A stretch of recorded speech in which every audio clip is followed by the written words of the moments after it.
एक मोठी बातमी आहे। पंतप्रधान नरेंद्र मोदी जुलै महिन्यामध्ये मुंबईच्या दौऱ्यावरती येणार आहेत। लोकसभा निकालानंतर पंतप्रधान नरेंद्र मोदी यांचा हा पहिलाच मुंबई दौरा असणार आहे। मोदींच्या दौऱ्यामध्ये महायुती विधानसभा निवडणुकीचं रणशिंग फुंकणार का, असा सवाल आता उपस्थित केला जातोय।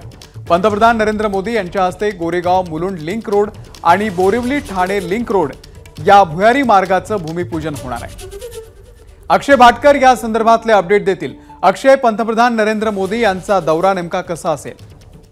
ज्यावेळी लोकसभेचा निकाल लागला त्यावेळीच चित्र स्पष्ट झालं होतं की मुंबईमध्ये महायुतीला हवा तसा रिस्पॉन्स मिळाला नव्हता, हवा तशा जागा आल्या नव्हत्या। त्यामुळे आता विधानसभा निवडणुकांचं रणशिंगच हे पंतप्रधान नरेंद्र मोदी यांच्या हस्ते थेट मुंबईमधूनच फुंकलं जाणार आहे आणि महायुतीची तयारी त्या संदर्भातली सुरू आहे।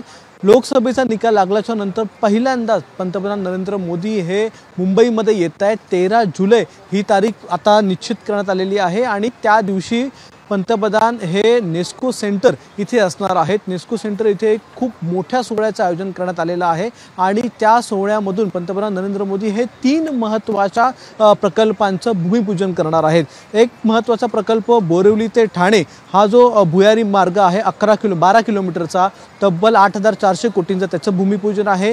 दुसरा जो महत्त्वाचा प्रकल्प आहे तो म्हणजे ग्रँड रोड ते ऑरेंज गेट हा जो एलिव्हेटेड मार्ग आहे 1170 कोटींचा, त्याचं भूमिपूजन आहे। आणि तिसरा महत्त्वाचा मार्ग गोरेगाव ते मुलुंड हा जो भुयारी लिंक रोड आहे त्याचं देखील भूमिपूजन हे पंतप्रधान नरेंद्र मोदी यांच्या हस्ते केले जाणार आहे। आणि हे तिन्ही प्रकल्प जे आहेत ते मुंबईची आणि ठाण्याची जी वाहतूक कोंडी आहे ती फोडण्यासाठीचं अतिशय महत्त्वाचे प्रकल्प आहेत, त्यामुळे त्यांचं भूमिपूजन केले जाणार आहे। दुसरीकडे एकनाथ शिंदे मुख्यमंत्र्यांकडून नरेंद्र मोदी यांच्या या दौऱ्यासाठी, यांच्या या एक दिवसीय दौऱ्यासाठी जल्लोषाची तयारी करण्यात येते, स्वागताची तयारी करण्यात येते आहे आणि संपूर्ण मुंबईमध्ये त्यासाठी स्वागत केलं जाईल। विमानतळ ते गोरेगाव असा प्रवास असेल, त्याची सुरक्षा व्यवस्थेसाठी देखील आतापासूनच तयारी करण्यात येते आहे। आणि मोदींचा हा पहिलाच दौरा असल्यामुळे आहे आणि त्यामुळे हा विशेष दौरा आहे राज्यासाठी सुद्धा। धन्यवाद अक्षय दिलेल्या या संपूर्ण माहितीबद्दल।